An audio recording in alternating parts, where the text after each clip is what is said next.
So it's nice to meet you. My name's Desiree. I'm known as Desbot at the Nerd Element, and we're here talking with. Please pronounce your name for me, Goran Topalovic. Goran Topalovic.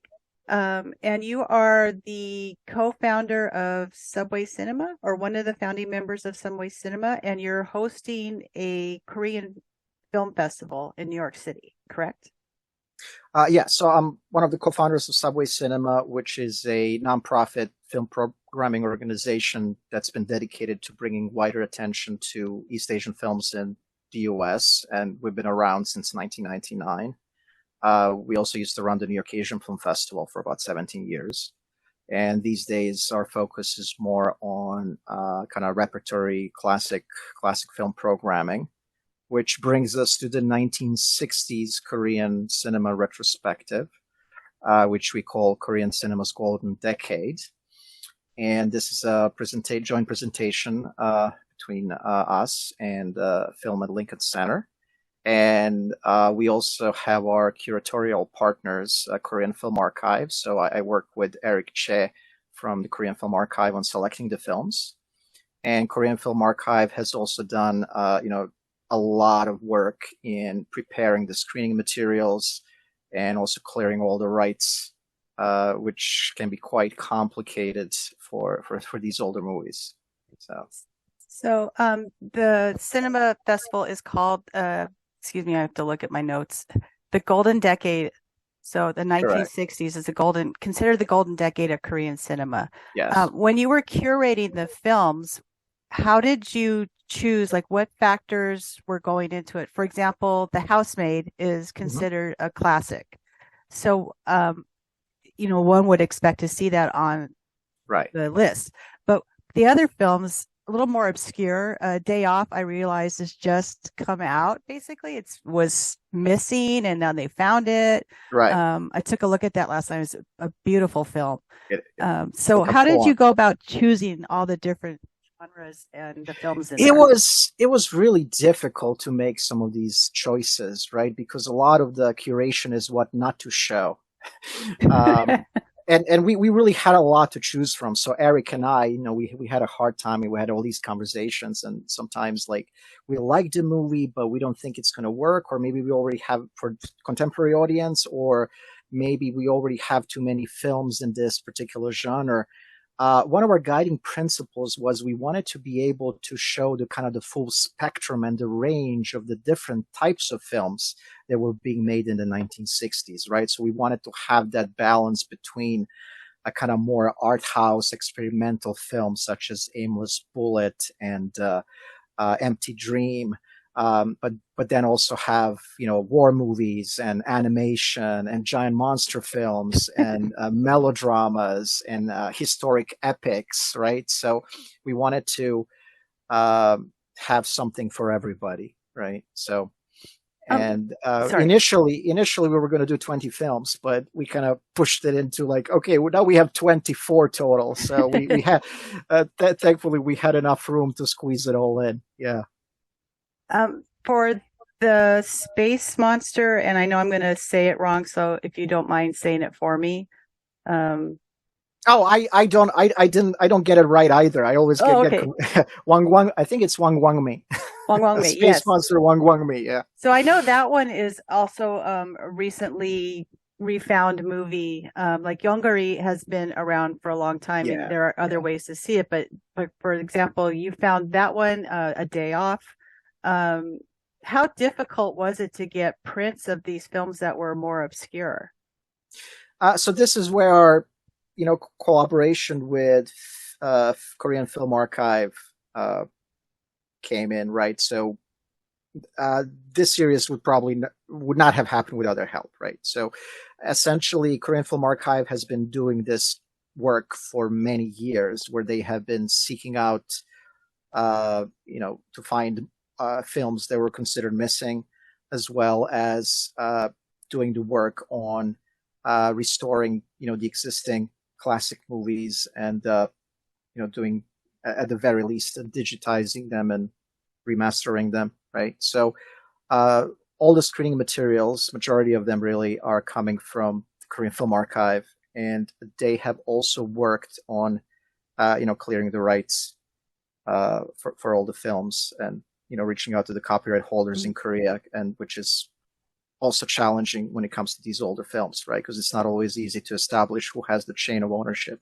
when a lot of these companies that existed in the 60s no longer exist, right? So that was kind of lion's share of the work in terms of being able to prepare the materials, to get the materials, and for some of these, obviously, we also had to work together between Korean Film Archive, us, Subway Cinema, and Film at Lincoln Center to in creating new English language subtitles for some of these films, and then embedding them with on the DCP, or in some cases they have to be projected separately with a 35 millimeter print projection. So there are a lot of little logistical details and moving parts when you're putting together a film program of this scale with old movies. So yeah, it's just remarkable that it's happening.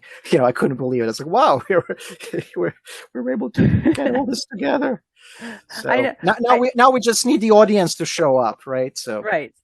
Well, I know some of the films are, you can find them on YouTube, but it's not the same as seeing them on a fresher print on a huge yeah screen. I mean, and look, we know that a good number of these films are available on YouTube, but to me as a cinephile, there's no substitute for experience these in a big screen with an audience, and that's one of the reasons we wanted to do this. And also it's a way to bring awareness to how many great films were made in the 60s in Korea, and then people might also, if they become interested and like what they see, that they can continue their journey into classic Korean films on the YouTube channel that Korean Film Archive has. So I was going to ask you that too, because I noticed in the past several years there's been an uptick in interest in South Korean cinema because of the success of Parasite. You've got Squid Game, for example, on TV.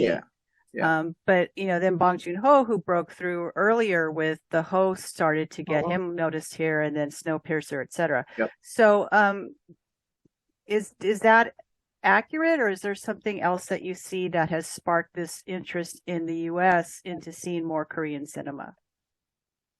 Well, I mean, for us as kind of programmers, we have had interest in South Korean cinema since kind of late 90s and early 2000s.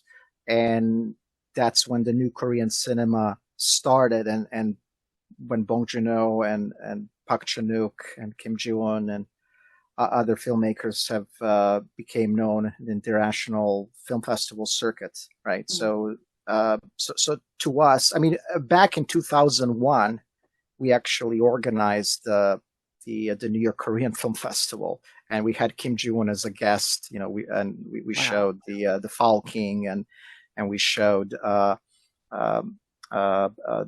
Bong Joon-ho's film Barking Dogs Never Bite, right. And so we had a kind of lineup of 10 movies. So for us, there was nothing new. To us, Parasite and Bong Joon-ho getting an Oscar was just sort of like a bookend to this tremendous time period of creativity and innovation in Korean cinema that really established Korean national cinema as one of the leading cinemas in internationally, right? Mm-hmm. So, of course, it helped. Parasite helped popularize Korean films with wider audiences, certainly. But I think for the cinephiles and, for the fans of Asian cinema in general, it wasn't new, right? So there wasn't something that was just right. So, yeah. Yeah, I was thinking more of the general audience, because there's some of my friends and family who didn't know any of this stuff. They're like, "Have you heard of this Squid Game?" And I'm like, "Oh yeah, I know Squid Game. Yes, and let me show you these other films that you should watch." Yes, great, yeah. And but I think with the rise of streaming, and I think much content, not just Korean content, but just global content, is much more accessible. It's much easier to kind of explore and take a chance on some of these films and TV shows. When we were doing it, there were very little avenues to be able to experience foreign cinema, and you kind of had to work hard to find the films. Right. So that was also one of the reasons for us to start the New York Asian Film Festival in 2002, really to to as a kind of primary venue for people to experience these great works that were coming out of East Asia, right? Not just South Korea. Right. So Could you briefly explain why the 1960s is considered the golden decade for right. Korean So I cinema? mean, we've already mentioned the new Korean cinema, right? Right. And but so the question for us was, so when was the last time that in the history of Korean cinema did they experience such boom of kind of creativity and production volumes and just the growth of the domestic film industry?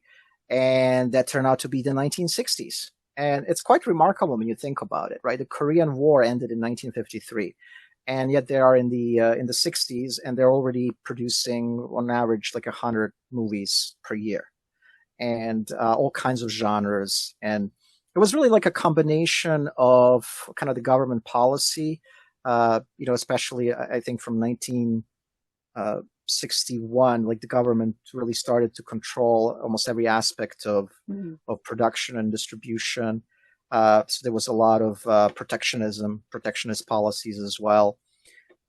And even there were like quotas that production companies had to fulfill how many movies they produce in a year. And then they would also be able to get licenses to import foreign films to show Hollywood movies and distribute, which was kind of a good way to make money. So kind of the production system kind of naturally established itself in the studio system with a vertical integration, not exactly like a Hollywood system, but with Korean characteristics certainly. And there were also a lot of really creative people, and there's a lot of creative energy as the country was rebuilding and going through that fast industrialization, and just a lot of passionate filmmakers who wanted to tell the stories. And so that all kind of resulted in that boom. And there was even time when they were doing international co-productions, most notably with Hong Kong and with Shaw Brothers. So. Right. Yeah. Well, I want to thank you for your time. I really appreciate you talking with us. Could you go ahead and plug the film festival for us and let us know when it is and where people can go to see these films? Yes, absolutely. So the Korean cinema's golden decade is taking place at Film at Lincoln Center, September 1st through 17th. It's going to be a total of 24 feature films presented, including some international premieres. The tickets can be purchased by going to filmlink.org. And there's going to be a full range of genres and types of films for everyone's taste. And I hope that people will, take a chance and discover their new favorites. Thank you so much for your time. I appreciate getting to talk to you about this. And just on a personal note, everybody should definitely go see A Day Off because it was amazing. And the Seashore Village also is something I really like. So just plug those two movies for you. Yeah, thank you. Oh, of course, and a monster movie because I'm a Godzilla freak. So I like all kaiju. So, Perfect. go see those two. Thank you Yeah. so much. Nice No, to thanks meet for you. having. It was a pleasure talking to you, Desbot. Yeah, Take care. nice. Bye bye.